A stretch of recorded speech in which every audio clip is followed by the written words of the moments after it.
Bonjour et bienvenue dans Outdoor Minds.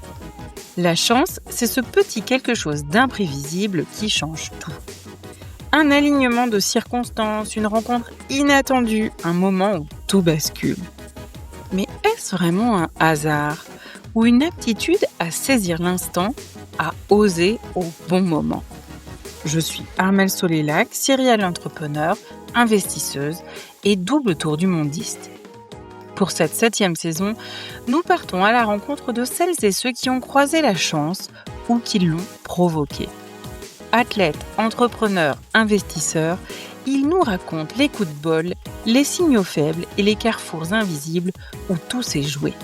Allez, c'est parti pour une nouvelle rencontre. Cet épisode d'Outdoor Minds vous est offert grâce au soutien d'Above and Beyond, le fonds d'investissement Early Stage, spécialiste des secteurs du tourisme, des sports et des loisirs. Bonjour à tous, aujourd'hui nous avons le plaisir d'accueillir Yann Wulser qui est le président d'Altaï. Bonjour Yann. Salut Armelle, alors juste pour remettre dans le contexte, je suis pas le président, je suis le DG d'Altaï. Ah pardon, désolé. Alors Yann, est-ce qu'il y avait dans ton enfance des signes un peu précurseurs de la tournure qui a pris ensuite ta carrière professionnelle ? Dans l'enfance, c'est probablement un peu tôt pour le dire, mais disons que l'adolescence et une curiosité qui n'a pas été remplie par une scolarité un peu chaotique a fait que probablement on pouvait voir les prémices d'une volonté de continuer à s'inscrire et à découvrir d'une autre manière, et que très probablement le voyage a comblé très rapidement en fait. Très vite, je me suis rendu compte que j'étais curieux, que j'aimais aller vers l'autre, que j'aimais apprendre, mais que probablement le système scolaire n'était pas vraiment adapté pour moi. Donc ça peut être un signe précurseur de ce qui allait se passer par la suite. Alors justement, est-ce que tu pourrais nous raconter un peu les grandes étapes de ta carrière professionnelle jusqu'à aujourd'hui ? Ma carrière professionnelle, elle est exclusivement liée au tourisme et au tourisme d'aventure. Donc j'ai eu une carrière entre guillemets universitaire très courte. J'ai fait un BTS tourisme, et à la suite de quoi j'ai commencé tout de suite en alternance, qui est, je pense, une des bonnes manières de mettre le pied dans le monde du travail. J'ai travaillé pour Alibert Trekking, montagne et désert, de 99 à 2006, et puis là j'ai fait un peu de tout pour terminer chef de produit. Et puis en 2006, j'ai eu envie de découvrir le monde pour de vrai et longuement, et puis découvrir le monde de l'entrepreneuriat. Et donc je suis parti vivre en Argentine de 2006 à 2013, où j'ai ouvert un DMC. Et au retour d'Argentine en 2013, j'ai intégré le groupe Altaï, qui à l'époque n'était pas encore vraiment un groupe. Et puis je travaillais pour une marque qui s'appelait YouOnes, qui a désormais disparu. Et j'ai commencé chef de prod, et puis très vite ma compétence DMC est arrivée, j'ai monté des DMC, et puis de fil en aiguille, j'ai récupéré la direction générale du groupe Altaï il y a 2 ans. Voilà. Alors justement, est-ce que tu peux nous présenter un peu la proposition de valeur du groupe Altaï ? Le groupe Altaï, c'est le regroupement de plusieurs acteurs historiques du voyage d'aventure en France, qui donc s'inscrit tout à fait dans l'historique du voyage d'aventure, avec des marques connus qui existent depuis longtemps, comme Atalante qui a 40 ans, et puis des nouveaux acteurs un peu plus récents comme 66 degrés Nord ou Altaï Travel. Et ça, c'est des marques de distribution, des tours opérateurs. La grosse différence et proposition de valeur d'Altaï, c'est que nous, on est propriétaire d'un large réseau de DMC. On a 27 DMC à travers le monde qui opèrent 32 pays, et qu'on a décidé que notre force, c'était les opérations, c'était le terrain, et on a quelque part presque inversé le prisme. On est presque un réseau de DMC qui parfois contrôle sa distribution, et puis on avance dans ce cadre-là. Notre vraie force de différenciation, c'est notre réseau de DMC.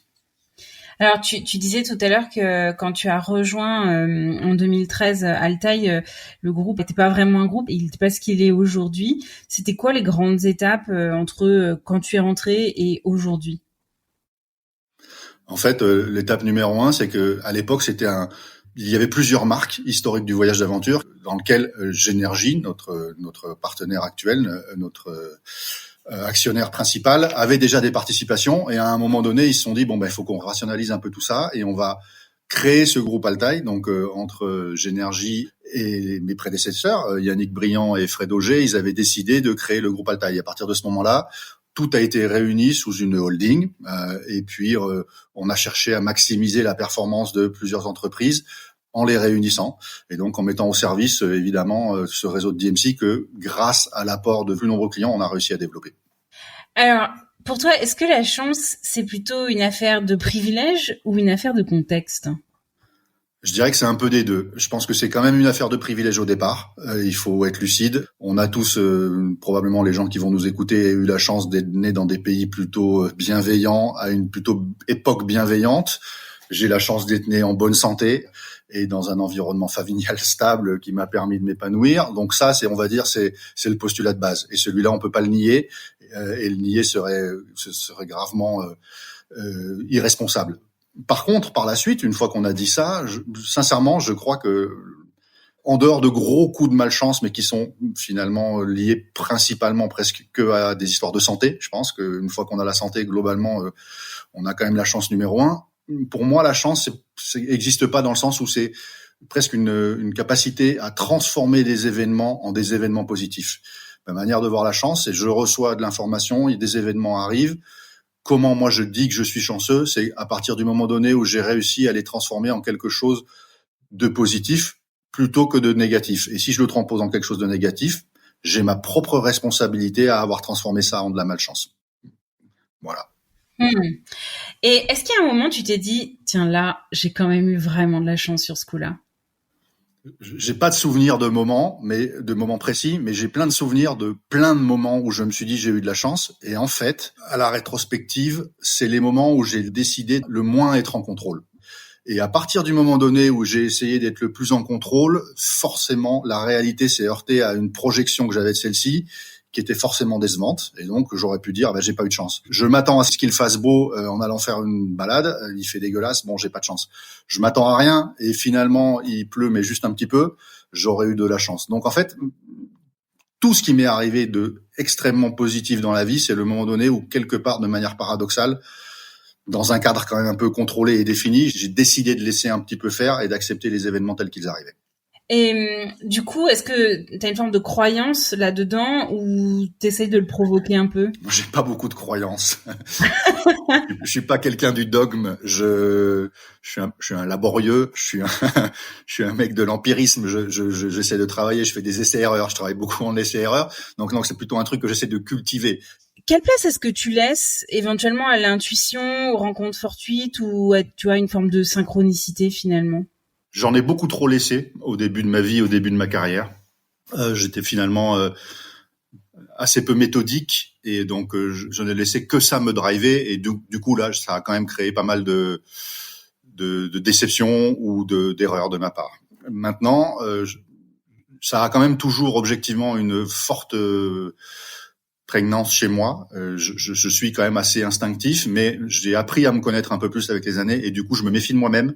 Et j'ai mis en place quelques skills, j'ai travaillé quelques manières d'être, quelques manières de voir les choses et de récupérer l'information pour être sûr de quand même valider mon intuition. Mais l'intuition, la première rencontre, le feeling dans le boulot, dans le business, a souvent été la bonne. Disons que j'ai pu me planter sur des bonnes intuitions parce que je les cadrais pas, mais je ne me suis jamais planté sur des mauvaises intuitions. Quand j'avais des mauvaises intuitions, j'ai jamais réussi à. C'est rare que j'ai réussi à retourner la situation. Et est-ce qu'il y a un moment où, dans ta vie, que ce soit côté pro ou perso, où tu dis tiens là, je me sens vraiment au bon endroit, au bon moment. Est-ce que tu peux partager une anecdote comme celle-ci ?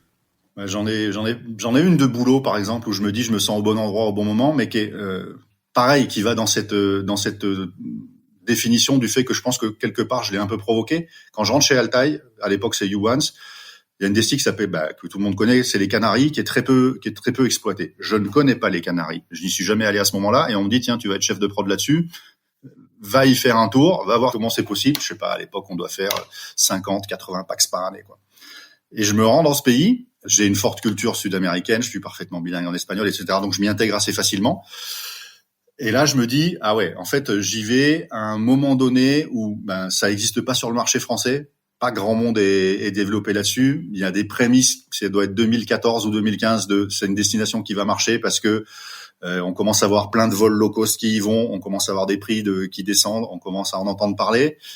Et là, tu vois, à un moment donné, je rentre de ce voyage qui était à la base une simple reco pour aller voir les prestataires avec lesquels on travaillait. Et là, je me dis, ouais, en fait, c'est maintenant et à cet endroit-là qu'on doit ouvrir un nouveau DMC parce que c'est sûr et certain que dans 2 ans, ça va marcher. Et en fait, évidemment, j'ai été aidé par le contexte, mais l'énergie que j'ai mis dans ce projet parce que j'ai décidé d'y croire a fait que ça a bien marché pendant un moment et ça a effectivement très, très bien marché jusqu'au Covid. Et à contrario, est-ce que ça t'est arrivé de rater ta chance ou de faire une grosse erreur? Et surtout, en fait, qu'est-ce que t'en retiens avec le recul? Ouais, en fait, de grosses erreurs catastrophiques. Premièrement, je crois que il y en a pas vraiment. En dehors d'en faire une où tu te mets vraiment en danger toi-même. Moi, je suis pas quelqu'un de très courageux ou je suis pas un de ces aventuriers fous et voilà. Donc, je prends en général pas tellement de risques. J'essaye plutôt de contrôler tout ça. Donc, je me suis jamais mis dans des situations où j'étais vraiment en risque de danger et où j'aurais du coup pu faire des choses qui auraient pu amener à me dire, ouais, j'ai eu de la malchance.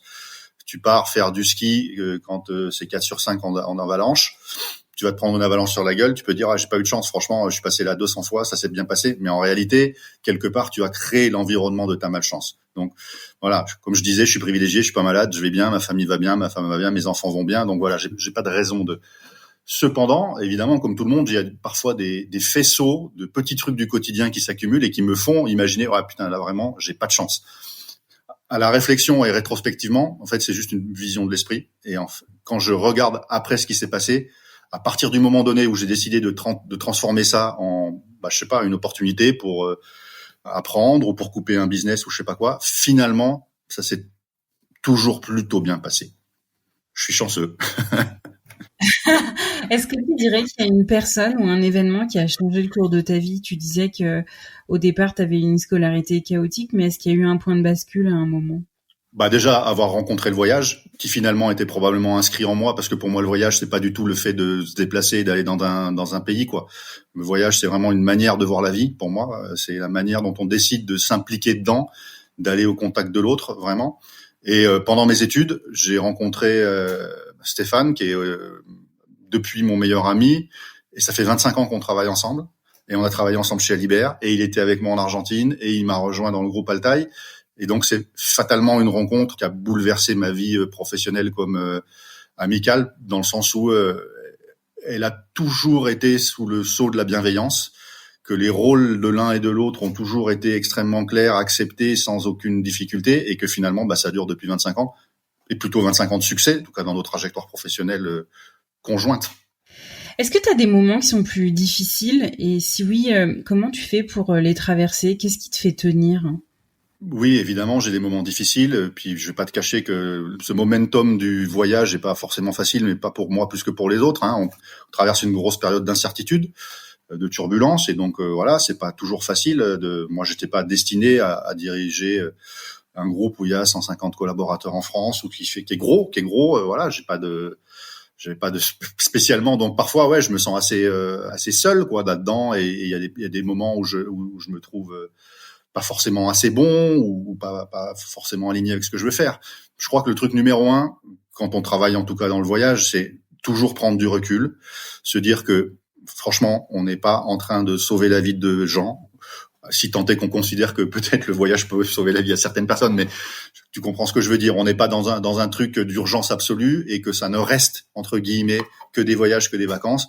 Il faut vraiment être capable de relativiser pour aller de l'avant. Et il faut aussi ne jamais oublier que c'est cyclique. Je pense que quand on a une vision sur des cycles courts, tout ça peut être extrêmement décourageant. Moi, j'ai la chance d'avoir travaillé là-dedans depuis longtemps. Et donc, je sais qu'un jour ou l'autre, les choses tournent et qu'elles redeviennent pas comme avant, mais qu'elles repermettent de partir dans une spirale positive.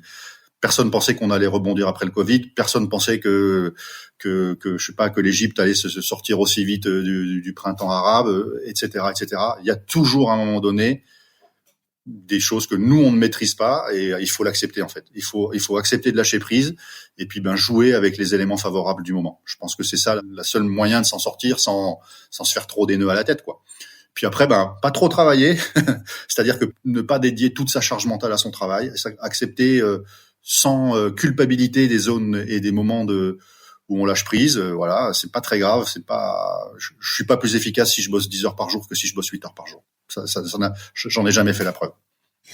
En tant que dirigeant, est-ce que tu as eu des coups de bol ou des gros coups de poker et est-ce que tu peux en partager quelques-uns avec nous? En fait, j'en ai tout le temps des coups de bol et des coups de poker parce que Mais non, mais c'est vrai parce que en fait, comment dire, diriger, en gros, la manière dont je le vois, moi, j'ai pas de compétences extrêmement fortes ou particulières. Ma seule compétence, c'est d'être capable de récupérer de la donnée, finalement, d'où qu'elle vienne, que ce soit de la donnée data ou de la donnée de mes collaborateurs, ou voilà, d'essayer de l'analyser, de prendre un petit peu de hauteur et dire là il faut y aller ou là il faut pas y aller. Bon. Donc en fait, dès que tu prends ce genre de décision, quelque part c'est un coup de bol, c'est un coup de poker. Est-ce qu'on va ouvrir cette nouvelle destination, oui ou non? Bon, ok, tu prends cette décision en fonction d'éléments dont tu penses qu'ils sont suffisamment éclairants pour avoir une décision justifiée et la bonne, mais tu sais jamais parce que tu peux prendre cette décision et puis voilà. Donc en fait, ton coup de bol, c'est ta capacité à transformer la décision que tu as prise en étant la meilleure. Point barre. Tu dois te décider toi-même, te convaincre toi-même et convaincre les autres que ce que tu as décidé à ce moment-là, c'est la bonne décision et qu'il faut y aller, et il faut y aller jusqu'au bout. Voilà. Est-ce qu'on t'a un jour donné un très bon conseil que tu as toujours gardé en tête? Ouais. Je sais plus qui, parce que c'est un conseil assez bateau, hein, qu'on entend tout le temps dans les trucs de développement dont je suis pas extrêmement friand. Mais le conseil numéro 1, c'est entoure-toi toujours de gens meilleurs que toi et des meilleurs. C'est un conseil qui est pas facile à suivre au début de sa carrière, parce que c'est toi, t'as envie d'être le meilleur. Il y a un côté un peu, je vais être le number one, et en fait, tu te rends vite compte que c'est très rarement le cas. Et donc, à partir du moment donné où vraiment tu le mets en application et tu vas chercher des gens meilleurs que toi dans leur domaine, parce que personne peut être le meilleur partout, en fait, tu maximises vraiment ta capacité à prendre de la bonne décision et à aller de l'avant. Et là, c'est vraiment un truc auquel j'essaye de me contraindre en permanence. C'est un conseil bateau, hein. Tout le monde te le donne, tout le monde le suit, mais enfin pas tout le monde le suit, mais tout le monde le dit en tout cas. Mais ceux qui arrivent à le suivre pour de vrai, je pense que c'est ceux qui réussissent le mieux. Et est-ce que tu as un conseil que tu donnerais à quelqu'un qui attend un peu le bon moment ou le coup de chance pour se lancer, quelle que soit l'aventure, hein, qu'elle soit personnelle, professionnelle, sportive, peu importe? Franchement, il y a jamais de bon moment. Mais non, mais c'est vrai. En fait, le moment, non, mais c'est où il y a jamais de bon moment, où c'est toujours le bon moment. C'est la manière dont tu jauges le truc. Le moment où tout sera aligné à 100%, il existe jamais. Mais dans rien de ta vie. Tu veux dire, tu te lances dans une histoire d'amour avec quelqu'un, tu sais jamais comment ça va finir. C'est impossible. Donc tu sais pas si c'est le bon moment. Tu décides de faire des gamins, c'est jamais le bon moment. Tu décides de lancer un business, c'est jamais le bon moment. Donc moi, je crois beaucoup plus à l'exécution qu'à l'alignement des planètes. Bon, tu te dis, j'ai cette idée, j'en sais rien, j'ai monitoré ça à 70%. Bon, le bon moment, c'est pas 100%, c'est ce 70% et le moment donné où tu décides d'y aller. En fait, il y a pas de bon moment. Si tu l'attends, il arrivera jamais et tu vas l'attendre toute ta vie. Tout à l'heure, tu disais qu'on était dans une période troublée pour le secteur du tourisme. Comment tu vois les choses justement pour les 10 prochaines années pour notre secteur d'activité? C'est comme d'hab, c'est comme ces histoires de chance et malchance. Il y a deux manières de le prendre. Soit on se dit, on rentre quand même dans une zone compliquée, heurtée, avec beaucoup d'emmerdes potentielles à venir. Ça sert à rien que je les cite, mais bon, évidemment, le changement climatique, l'instabilité géopolitique, des vraies difficultés financières, hein, notamment en France, de la part de beaucoup de gens pour qui le voyage est devenu un vrai produit de luxe, objectivement. Et puis tu rajoutes à ça, je sais pas, on a tous peur de l'AIE qui va remplacer le conseil, etc., etc. Bon, si tu décides que tu vois ça comme que du risque, tu fais plus rien et tu t'arrêtes. Bon, moi je pense que tout ça quand même donne de grandes opportunités pour repenser le voyage d'une manière un peu plus globale. Je suis par exemple pas du tout à l'aise avec l'histoire du surtourisme. J'aime pas ce mot-là parce que ça veut pas dire grand-chose. Je pense que c'est juste une histoire de flux à réguler, d'histoires à raconter, de territoires à redévelopper. Et je pense que dans toute cette histoire-là, en fait, il y en a plein qui vont sortir leur épingle du jeu s'ils y arrivent.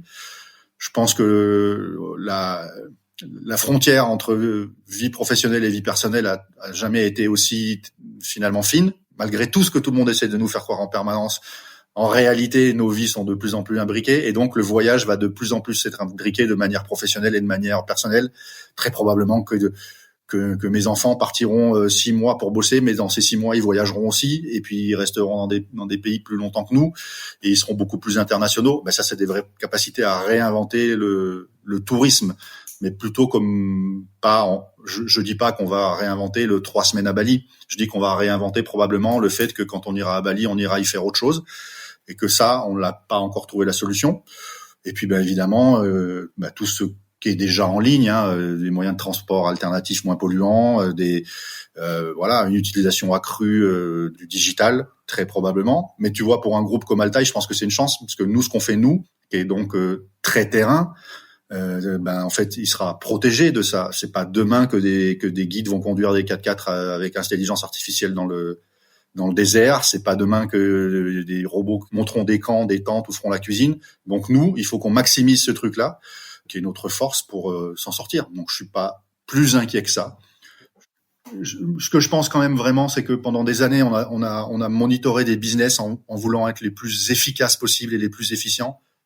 C'était ça qu'on entendait tout le temps parler, la performance. Je pense que ça, c'est un peu révolu. Ce qu'on va demander à des business, c'est d'être robustes, solides, et donc résilients, comme on peut en l'entendre, parce que c'est comme ça qu'on va s'en sortir. Il faut pas forcément être le numéro 1, le plus rapide, le plus fort, mais si tu as des fondations solides, tu vas pouvoir passer les zones de turbulence.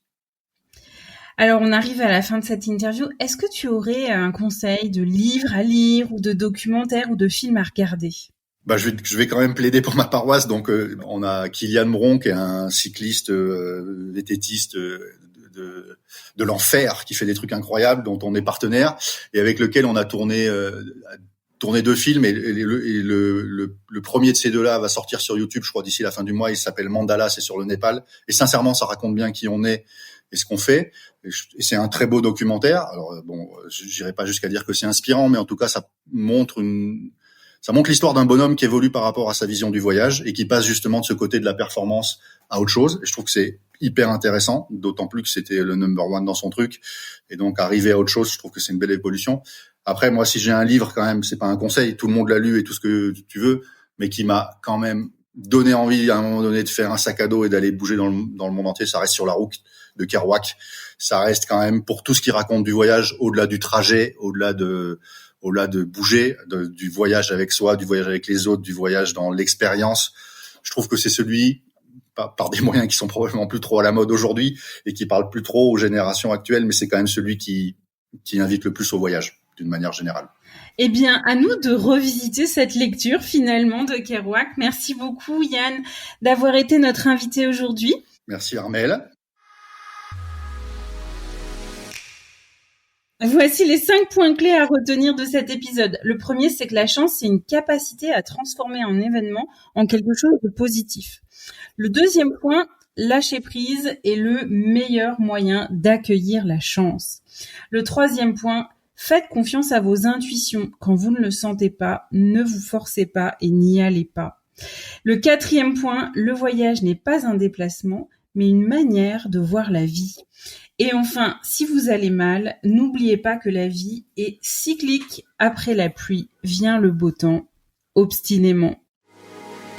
Merci à tous d'avoir écouté Outdoor Minds. Cet épisode vous a plu ? Je vous invite à le partager autour de vous et à me soutenir en mettant une note de 5 étoiles avec un commentaire sympa. Cela m'aidera beaucoup pour faire connaître ce podcast et mettre en lumière tous ces leaders qui le méritent. Vous voulez découvrir de nouvelles personnalités inspirantes ? Alors je vous donne rendez-vous la semaine prochaine. À très vite sur Outdoor Minds.